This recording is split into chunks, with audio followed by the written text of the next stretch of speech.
أعوذ بالله من الشيطان الرجيم. بسم الله الرحمن الرحيم.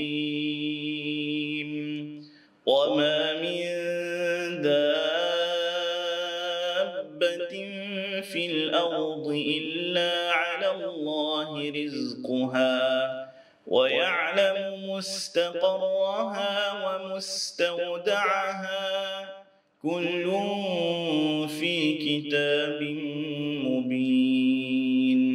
وهو الذي خلق السماوات والأرض في 6 أيام وكان عرشه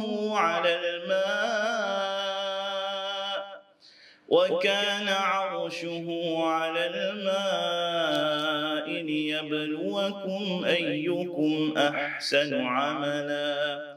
ولئن قلت إنكم مبعوثون من بعد الموت ليقولن الذين كفروا إن هذا إلا سحر مبين. ولئن أخرنا عنهم العذاب إلى أمة معدودة ليقولن ما يحبسه ألا يوم يأتيهم ليس مصروفا عنهم وحاق بهم ما كانوا به يستهزئون. ولئن أذقنا الإنسان منا رحمة ثم نزعناها منه إنه ليئوس كفور. ولئن أذقناه نعماء بعد ضراء مسته ليقولن ذهب السيئات عني إنه لفرح فخور. إلا الذين صبروا وعملوا الصالحات أولئك لهم مغفرة وأجر كبير. صدق الله العظيم. السلام عليكم ورحمة الله وبركاته.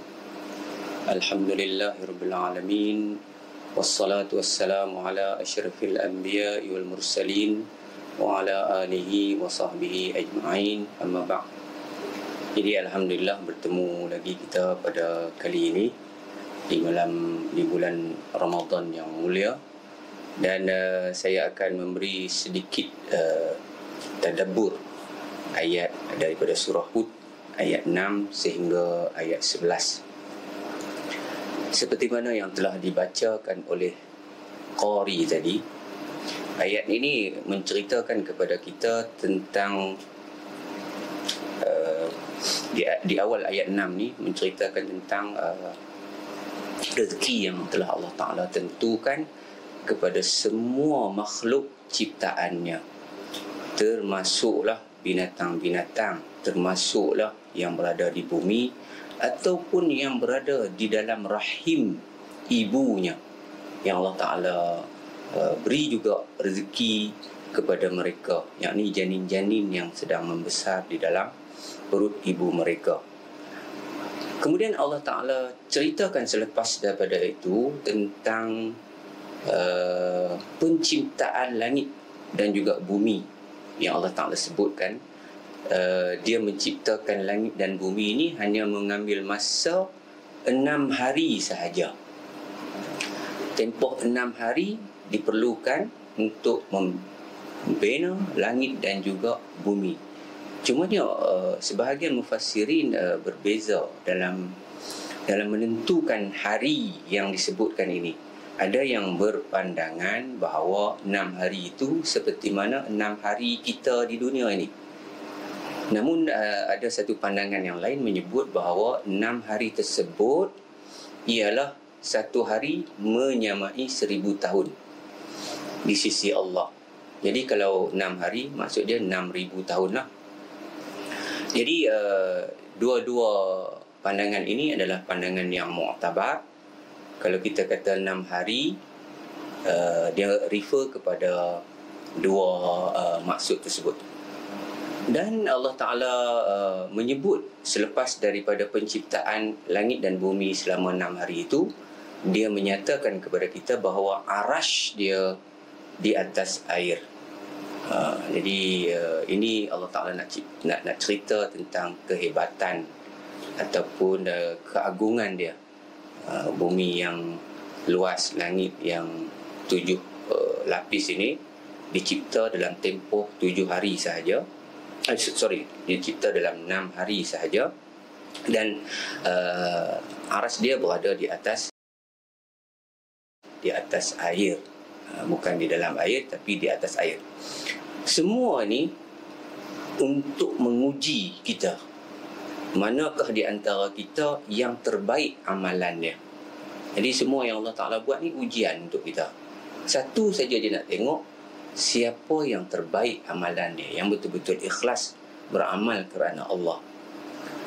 Kemudian dia disebutkan selepas daripada itu, dia kata, wahai Muhammad, jika kamu katakan kepada mereka, kamu semua akan dibangkitkan selepas kamu semua mati, iaitulah hari pembalasan ataupun hari akhirat. Mereka orang-orang kafir akan berkata kepadamu, ini tidak lain tidak bukan hanyalah satu sihir yang ingin ditunjukkan. Kerana orang-orang kafir tidak percaya bahawa adanya hari kebangkitan. Sebab itu Allah Ta'ala sebut, jika engkau wahai Muhammad mengatakan kepada orang kafir, kamu semua akan dibangkitkan, mereka kata kepada kamu adalah lelaki ahli sihir.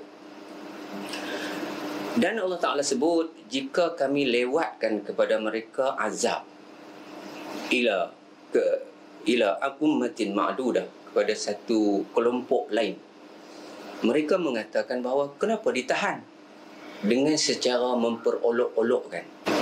Mereka harus ingat bila datang azab tersebut kepada mereka, meliputi mereka, mereka tidak mampu menghalangnya, dalam keadaan mereka mempermain-mainkan Rasul dan Allah Subhanahu Wa Taala. Jika mereka ni dirasa, jika manusia ini ditimpa kepada mereka rahmat, kemudian kami cabut rahmat tu daripada mereka, mereka akan berputus asa. Tetapi jika kami rasakan kepada mereka nikmat-nikmat selepas daripada mereka menderita, mereka akan berkata, telah hilanglah kesakitan, kesulitan daripada kami, dan mereka akan bergembira dan bermegah-megah. Kecuali orang-orang yang sabar dan beramal soleh, mereka ini mendapat pengampunan daripada Allah Subhanahu Wa Taala dan mendapat pahala yang sangat besar. Jadi itu tadabbur ayat 6 sampai 11 daripada surah Hud. Aqulu qawli hadza astaghfirullah li wa lakum. Wassalamualaikum warahmatullahi wabarakatuh.